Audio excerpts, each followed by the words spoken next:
Israël et l'Iran échangent des menaces au lendemain des bombardements massifs de Téhéran sur l'État hébreu.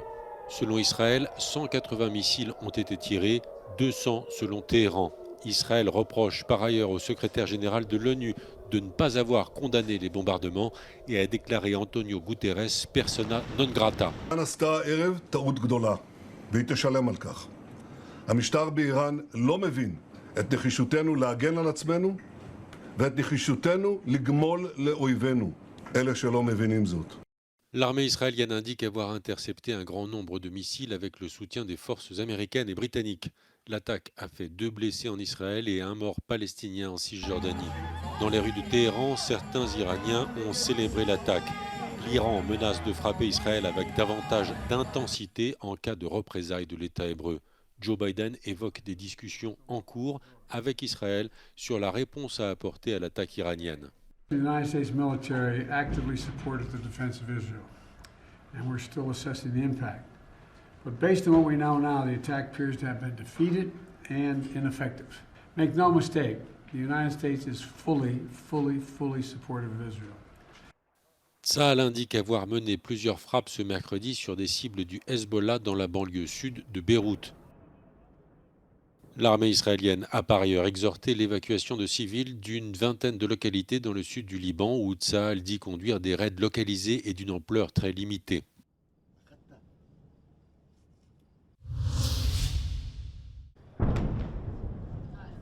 Une forte explosion a été entendue tôt aux premières heures de la matinée à Beyrouth. Auparavant, les habitants d'un quartier de la banlieue sud de la capitale libanaise avaient été invités à évacuer leur maison. Dans un communiqué, le Hezbollah libanais a indiqué que des combats se déroulaient à la frontière entre les deux pays. Côté israélien, la ville de Methoula a également été touchée par une dizaine de roquettes selon les autorités. Enfin, le porte-parole de l'armée israélienne, Daniel Hagari, a déclaré que les capacités opérationnelles de l'armée de l'air israélienne n'avaient pas été affectées par les tirs de missiles iraniens mardi soir. Our defensive and offensive capabilities are at the highest levels of readiness. Our operational plans are ready. We will respond wherever, whenever, and however we choose, in accordance with the directive of the government of Israel. Pendant ce temps, les partisans du gouvernement à Téhéran ont célébré l'attaque de missiles de l'Iran contre Israël. Ils ont crié, chanté et agité des drapeaux iraniens, libanais et du Hezbollah. Ils tenaient des portraits du leader du groupe terroriste assassiné, Hassan Nasrallah. Des personnes ont également été vues en train de célébrer l'attaque iranienne dans certaines parties de Gaza et de la Cisjordanie. Antonio Guterres déclaré persona non grata en Israël. Ce mercredi, l'État hébreu a reproché au secrétaire général de l'ONU de ne pas avoir ouvertement condamné la salve de missiles iraniens lancée la veille sur son territoire et lui a interdit tout séjour. Un peu plus tôt, Antonio Guterres a condamné l'élargissement du conflit au Moyen-Orient, appelant au cessez-le-feu sans plus de précision. Depuis le 7 octobre, les relations entre Israël et les Nations Unies n'ont cessé de se dégrader, Antonio Guterres ayant condamné les violations du droit humanitaire à Gaza, ce qui a entraîné les appels israéliens à sa démission. Ce matin à l'aube, 2 explosions ont eu lieu près de l'ambassade d'Israël située dans la banlieue de Copenhague où se trouvent également les ambassades de Turquie et d'Iran. L'incident n'a fait aucun blessé. La police danoise a arrêté 3 personnes. La zone a été bouclée par les forces de l'ordre. Vi efterforsker bredt, og vi skal jo undersøge, hvad der ligesom er grunden til, at det her det er sket. Og i og med, at ambassaden ligger i umiddelbar nærheden af det sted, eksplosionerne er sket, så er det selvfølgelig en vinkel, vi kigger efter, og derfor så er PET selvfølgelig orienteret, ja. Des officiers lourdement armés, des chiens de recherche et des équipes médico-légales ont été déployés pour inspecter les lieux. Selon des responsables de la communauté juive, des mesures de sécurité supplémentaires vont être mises en place autour de la principale synagogue de Copenhague. L'école juive voisine de l'ambassade a été fermée pour la journée. Cet incident survient alors que l'ambassade d'Israël située dans la capitale suédoise, Stockholm, a été visée mardi soir par des coups de feu qui n'ont pas fait de blessés. Après la découverte des impacts de balles, une enquête a été ouverte pour infraction aggravée, mise en danger d'autrui et menace illégale.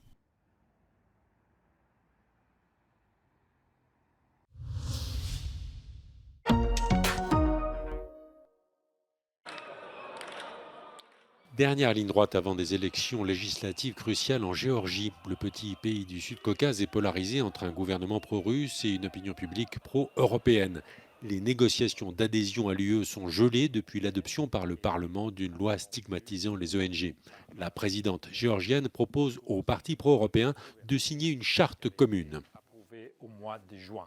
En vue des élections, il nous reste un mois, l'Europe ne peut rien faire, sinon confirmer que si les élections sont remportées par les partis pro-européens, si la charte est mise en application très très vite après les élections, dès que le Parlement sera formé, que les premières mesures soient prises, que l'Union européenne dise dès aujourd'hui qu'elle sera prête à mettre en œuvre, elle aussi, à reprendre, je dirais, la conversation là où elle s'est arrêtée.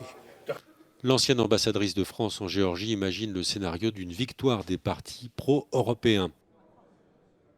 Selon Salomé Zourabichvili, une coalition sera difficile à mettre en place et il faudra trouver une solution de compromis.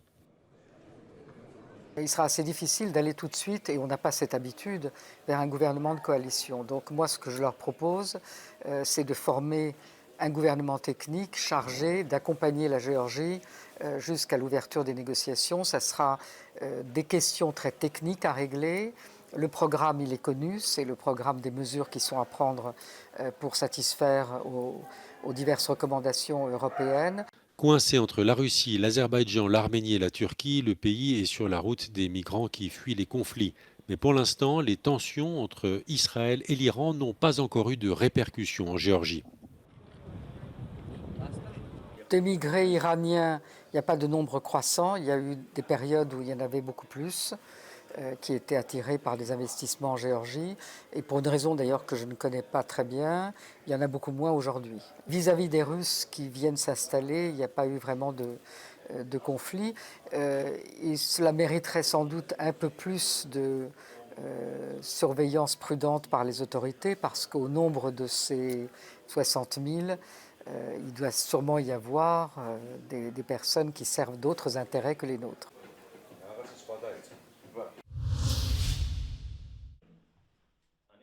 Lundi, la Lituanie a saisi la Cour pénale internationale afin que cette juridiction enquête sur des crimes contre l'humanité qui auraient été commis par le régime du président bélarusse Alexandre Loukachenko.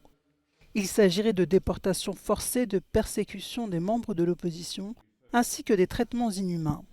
Dirigeante de l'opposition en exil, Svitlana Tsikhanouskaya vit à Vilnius depuis 2020. Elle soutient la démarche de la Lituanie. We can't win this fight alone. We need allies. We need international institutions and organizations and governments as allies. Sometimes it looks like nothing is happening. But today's referral, to ICC shows that all our efforts, are succeeding. And it will be huge boost on Belarusian civil society to continue its job. Même si le Bélarus n'est pas un État membre de la Cour pénale internationale, la Lituanie affirme que des poursuites peuvent avoir lieu. Certains des crimes ont été commis dans le pays balte, membre de la Cour. Les opposants au régime bélarusse avaient subi une lourde répression, notamment après les manifestations nationales de 2020 qui contestaient l'élection de Loukachenko pour un 6e mandat.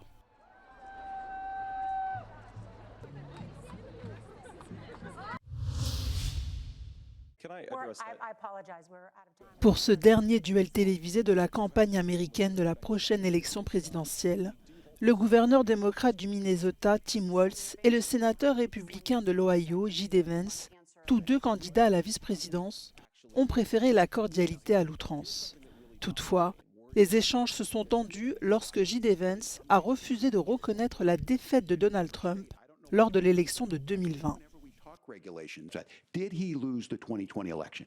Tim, I'm focused on the future. Did Kamala Harris censor Americans from speaking their mind in the wake of the 2020 COVID situation? That is a damning non-answer. L'élection présidentielle américaine se tiendra le 5 novembre prochain. Aucun autre débat n'aura lieu jusqu'à cette échéance. Pourtant, cette élection comporte de multiples enjeux, notamment avec le risque d'une guerre régionale au Moyen-Orient.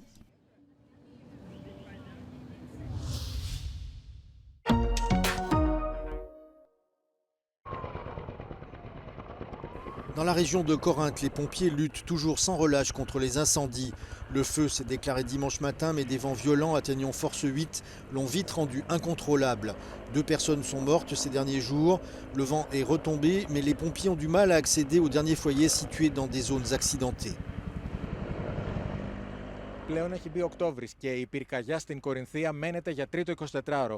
Στη μάχη με τις φλόγες έχουν ρηχτεί πάνω από 400 πυροσβέστες, 22 πτυτικά μέσα, 14 ελικόπτερα και 8 αεροσκάφη, ενώ έχει στείλει βοήθεια και η Ευρωπαϊκή Ένωση με αεροπλάνα να φτάνουν από την Κροατία και την Ιταλία. Ωστόσο, τα μέτωπα είναι πάρα πολλά και η απόγνωση των κατοίκων μεγάλη. Mardi matin, un nouvel ordre d'évacuation a été lancé pour le village de Sofiana, mais la plupart des habitants ont refusé de partir. Pour certains anciens du village, ce n'est pas la première fois qu'ils se retrouvent dans cette situation.